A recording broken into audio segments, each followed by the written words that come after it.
बिल्कुल किसी मुतरजम की तिलावत आपने नहीं करी, ये बात याद रखें। आम बंदा जब कुरान के तर्जुमे उठा के इसमें गौर व खौफ शुरू करेगा, ये गुमराही का दरवाजा खुलेगा। है कि मैंने पहले भी अर्ज की थी, बाज़ औक़ात उलमा मुख्तलिफ औक़ात के अंदर इस्लाम 360 के हवाले से वर्डिक देते रहते हैं। कभी गुस्से में हो तो वो कह देते हैं इसका कोई इतबार नहीं। ये सिर्फ बातें करना आसान है, इस पर कितनी मेहनत हो रही है और कितनी जिम्मेदारी के साथ ये काम हो रहा है वो आप लोगों को अंदाज़ा भी नहीं है। अगर कहीं पे कोई बशरी तकाज़े के तहत कोई गलती आप देखते हैं तो वो आप हाईलाइट करें। इंशाल्लाह इनका जो कॉन्टैक्ट नंबर है वो हम अपनी वीडियो के नीचे डिस्प्ले करवा देंगे, आप वो हाईलाइट करें। और मैंने कई एक चीज़ें हाईलाइट की हैं, यानी शुरू में इन्होंने फवाद अब्दुल बाकी की नंबरिंग के एतबार से मुस्लिम शरीफ डाली थी, मैंने इन्हें रिक्वेस्ट की कि कॉन्टीन्यूस नंबरिंग जो दारुस्सलाम की है वो डालें, पैरेलल में वो भी होनी चाहिए क्योंकि उसके ऊपर सर्च ज़रा आसान है।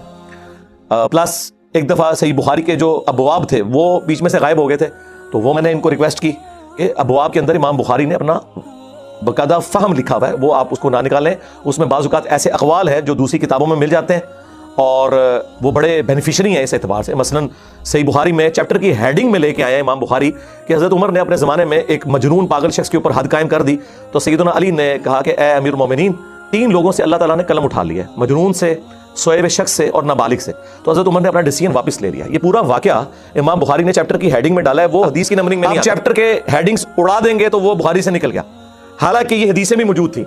सुनन इब्न माजा में इसकी पूरी सनद मौजूद है, नबी इस्लाम से मौला अली ने रवायत किया और सईदा आयशा ने अलैहिस्सलाम व रज़ियल्लाहु अन्हुमा। तो अब ये नॉलेज ज़ाया हो जाना था, तो मैंने इनको रिक्वेस्ट की, इन्होंने दिन रात एक करके वो सारे अबवाब उसमें दोबारा से बहाल किए। कहीं तर्जमे में कोई इशू होता है, मेरे भाई पाकिस्तान में तो कुरान की प्रिंटिंग में भी इशू आ जाता है और कुरान के एंड पे लिखा होता है कि अगर आपको गलती देखें आप हमें भेजें, हम वो रिट्रीव करेंगे आपसे वो वाला वॉल्यूम और आपको नया नुस्खा दे देंगे। इसकी बजाय ये प्रोपेगेंडा करना कि ये कोई गुस्ताखी कर दी, ये हो गया वो हो गया, ये बड़ी सख्त ज़्यादती वाली बात है।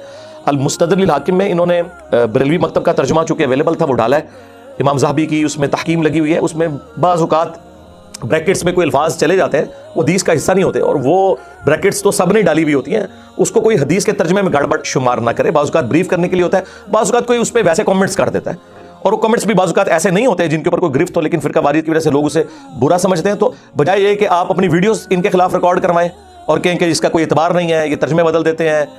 मोहम्मद लुकमान करक से मैं रमजानुल मुबारक में कुरान तर्जुमा के साथ पढ़ना चाहता हूँ, आप रहनुमाई फरमाएं कि किस मुतरजम की तिलावत करूं। शुक्रिया। बिल्कुल किसी मुतरजम की तिलावत आपने नहीं करी, ये बात याद रखें। आम बंदा जब कुरान के तर्जुमे उठा के इसमें गौर व खौफ शुरू करेगा, ये गुमराही का दरवाजा खुलेगा।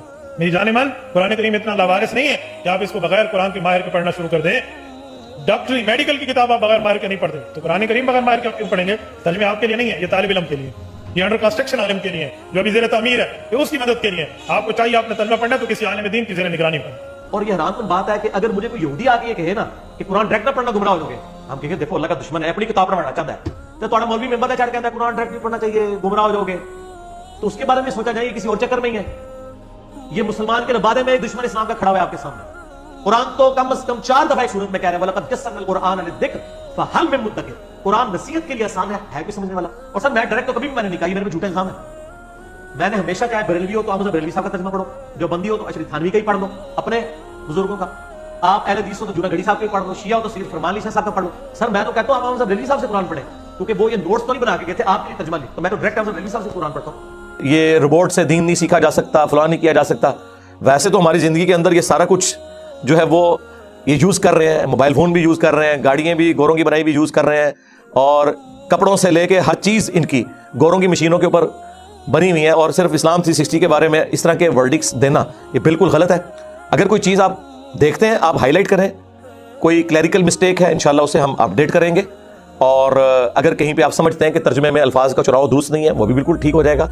ये कोशिश तो करते हैं प्रूफ रीडिंग करें और अपनी हद्दुल इम्कान कोशिश करें कोई नेगेटिव चीज़ इस हवाले से अवाम के अंदर ना जाए। बाज़ औक़ात टाइपिंग मिस्टेक हो जाती है, बाज़ औक़ात कॉपी पेस्ट करते हुए भी अल्फाज में कोई ऐसा मसला हो जाता है तो वो यूनिकोड में ये इशू रहते हैं, लेकिन बहुत कम है। इसकी वजह से रोंद डाल के बैठ जाना, यानी अगर किसी के खाने में नमक कम है और आप ये जिद डाल के बैठ जाएं कि आज के बाद मैंने खाना ही नहीं खाना, या अगर आपके मोहल्ले में खालिस दूध नहीं मिलता आपके मैंने दूध पीना ही छोड़ देना, तो ये गलत बात है। या आपके नाक के ऊपर मक्खी बैठ जाए तो आपके मैं नाक ही काट दूंगा, नहीं, आप उस गलती को रेक्टिफाई करने की कोशिश करें, इस्लाह की कोशिश करें, सोल्यूशन एंड पे खड़े हों। माजरत के साथ हमारे उलमा की अक्सरियत जो है ना, इल्ला माशाअल्लाह, वो प्रॉब्लम एंड पे खड़े होते हैं, बजाय हौसला अफजाई करने के वो डिस्करेज करते हैं। ये काम तो उलमा का था।